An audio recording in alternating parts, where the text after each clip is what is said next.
Okay, 7:15 a.m. in the Hunter Valley, just about to get picked up and go off to Tasmania. Yeah, it's actually it's quite nice here in the Hunter, but I've been rattling about this villa by myself all night, so I'm glad to get on my way and off to Tasmania.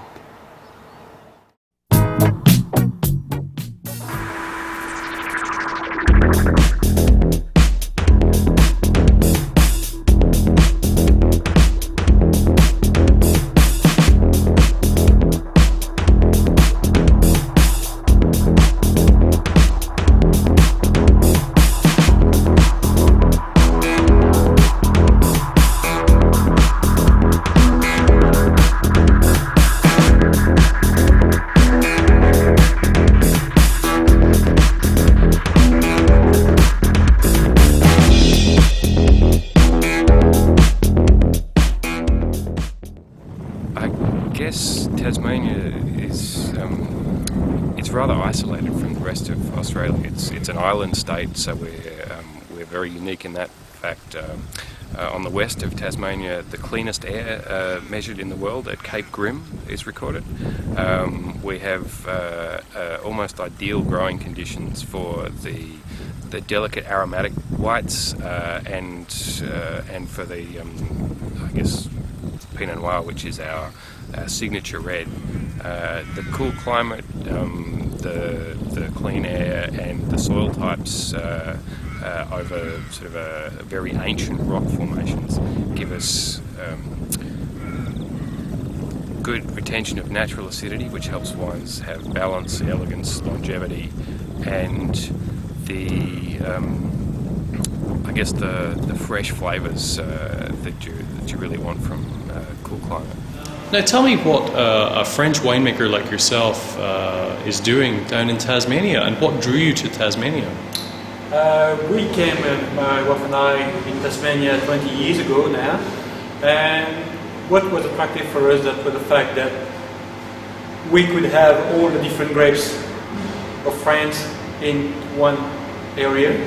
And for me, you see, trying to make 15 to 20 different wine every year with all different grapes from France, it's amazing. It's quite so entertaining. It's so pleasing at the end of the day that you can do whatever you want.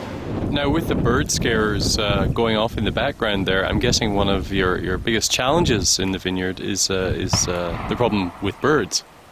Birds, yeah, I think birds are definitely a big problem. I don't get too concerned. People can become very paranoid about these sort of things. I look at exactly what the bird is eating, how much it's eating, and then try to decide exactly whether it's worth going to the trouble to protect it and throw netting on and have gas guns and things like that. And in some cases it is. It might be strategically putting near the trees and things. But typically a type of bird makes a big difference. The crows only eat whole berries, and generally quite easy to scare away. It's the small birds that come from Victoria migrate over, little wax eyes, which are about the size of a sparrow, and they're the worst because they just take a little nip out of a berry and then it turns into botrytis, and that's where we end up with our biggest issue. Is actually this bird that eats the least is in fact the one that does the most damage. How are you? Pino, sit, come on, sit down, sit. Good boy, there you go. Oh, you like those, don't you? I won't leave my hand in there. What makes Tasmania such a special place to make wine for yourself?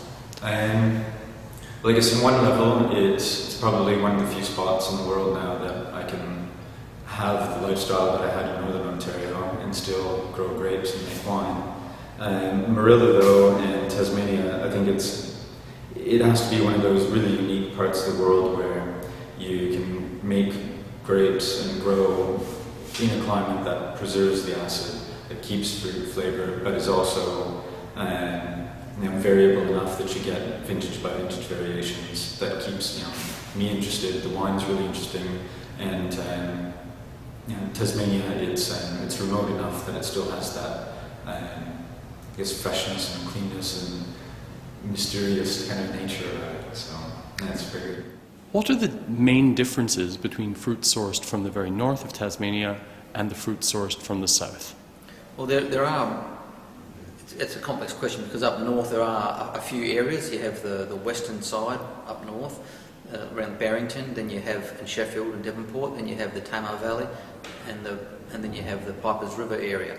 And the Pipers River area and the Sheffield area are cooler, quite a bit cooler than the Tamar Valley. And so there are significant differences between those two. And the Tamar's just that bit warmer than where we are down south. In terms of style differences, the Tamar, I think, richer, fairly big reds. The Pipers make more finer style red wines, and a lot of sparkling is grown in that area. And the newer, the Sheffield and Devonport areas they're starting to grow in size, and I think that's quite a cool area. It can be difficult, but I think I see them similar to the Huon Valley, where they have good flavour as well, and some good mid-palate weight of good fruit. Please tell me what it is that, for you, makes Tasmania such a fantastic place for growing grapes for sparkling wine. Well, for many years now, Tasmania's always had a very keen, structured capability of producing very fine fruit, vegetables, and its marine produce because of its sort of not only cool waters but cool climate.